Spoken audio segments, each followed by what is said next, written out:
Ingin skripsi lancar? Dekati dosen pembimbing dengan 7 cara ini.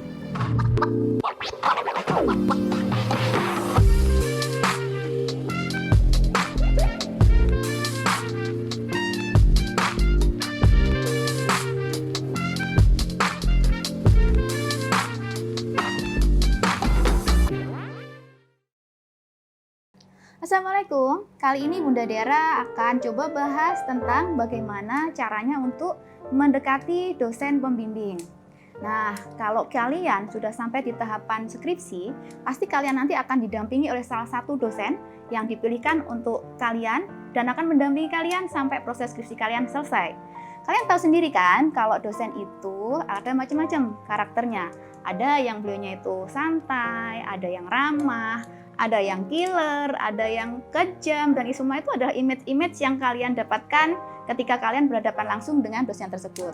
Nah, sekarang saya akan coba bahas untuk cara supaya kalian nantinya bisa mendekati semua karakter dosen itu dengan baik dan akan mempermudah kalian untuk menyelesaikan skripsi.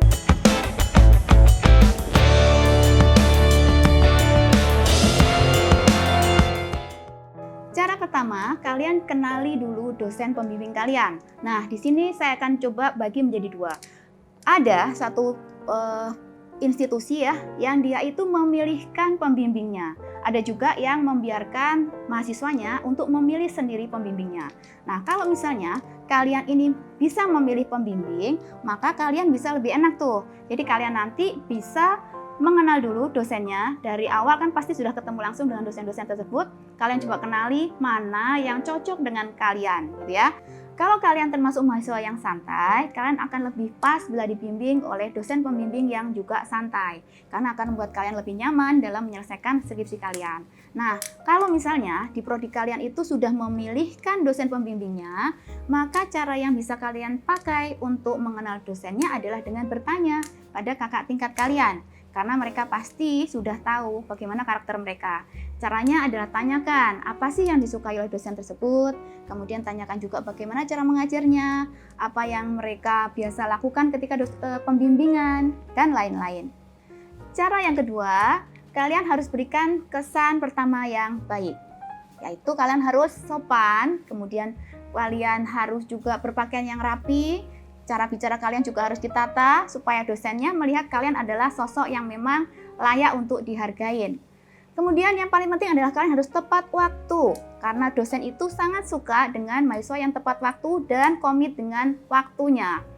Cara ketiga, kalian harus punya komunikasi yang intens dengan dosen. Caranya kalian minta nomor telepon, WA, ataupun kalian bisa langsung komunikasi di kampus. Nah, kalau misalnya kalian menghubungi lewat WA, kemudian beliau tidak segera menjawab, jangan kalian masukkan hati ya, dan juga jangan langsung ditelepon. Siapa tahu dosennya itu sedang sibuk. Jadi, kalian tunggu dulu, kasih jeda. Kalau misalnya tidak segera direspon sehari atau 2 hari, silahkan kalian coba untuk menghubungi lagi lewat WA. Nah, kemudian yang selanjutnya, cara keempat. Kalian harus punya persiapan yang matang di situ. Jadi kalau menghubungi dosen, kemudian kalian sudah ditentukan jadwal untuk pembimbingan, kalian harus siap dulu. Jangan sampai ketika pembimbingan, kalian hanya diem, kemudian nunggu ditanya dosennya. Itu dosen nggak suka. Jadi kalian harus tunjukkan tuh, kalian sudah siap materinya.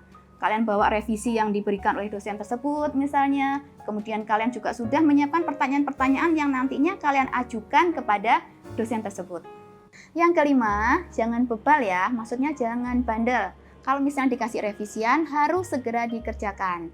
Caranya supaya ingat apa yang menjadi revisian dari dosen, kalian harus catat semuanya. Jangan sampai ada yang terlupa. Kemudian kalau dikasih deadline, harus segera diikutin. Jangan diulur-ulur waktunya, karena dosen tidak suka mahasiswa yang progresnya lambat. Tunjukkan bahwa kalian adalah mahasiswa yang komit dan punya progres yang bagus. Yang keenam, kalian harus peduli dan juga suka muji. Nah, Nah, dosen itu kan juga manusia. Dia juga suka loh dipuji-puji. Misalnya nih, kalau misalnya dosennya punya hobi melihara kucing. Nah, kalian tanya-tanyain tuh, siapa nama kucingnya, bagaimana cara itu merawat, dan lain-lain. Dia suka itu. Artinya kalian peduli dengan dosennya. Atau kalau dosennya cantik ya, dipuji-puji lah sedikit. Misalnya dengan penampilannya atau yang lain-lain. Yang terakhir adalah yang ketujuh, kalian harus menggunakan buku referensi. Kalian harus sering-sering tuh untuk googling ya, kalian cari-cari referensinya supaya dosen juga melihat bahwa kalian itu tidak mahasiswa yang menggantungkan pada petunjuk dari dosen. Nah, kalian juga harus misalnya melihat dosen itu suka menuliskan buku, kalian bisa pakai tuh buku-buku dari dosen-dosen tersebut. Nah, dia akan suka sekali dengan hal itu. Jadi, untuk menyelesaikan skripsi itu diperlukan niat dan motivasi yang kuat. Termasuk juga kalian harus punya hubungan yang baik dengan dosennya. Niat saja tanpa motivasi juga nggak akan sampai. Tapi ketika kalian punya niat dan target yang jelas, insya Allah skripsi kalian akan segera selesai.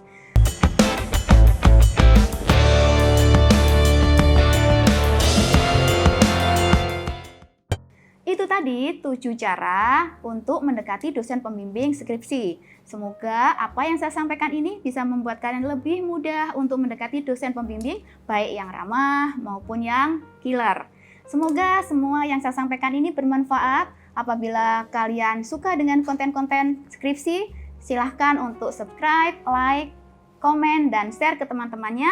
Dan terima kasih. Wassalamualaikum warahmatullahi wabarakatuh.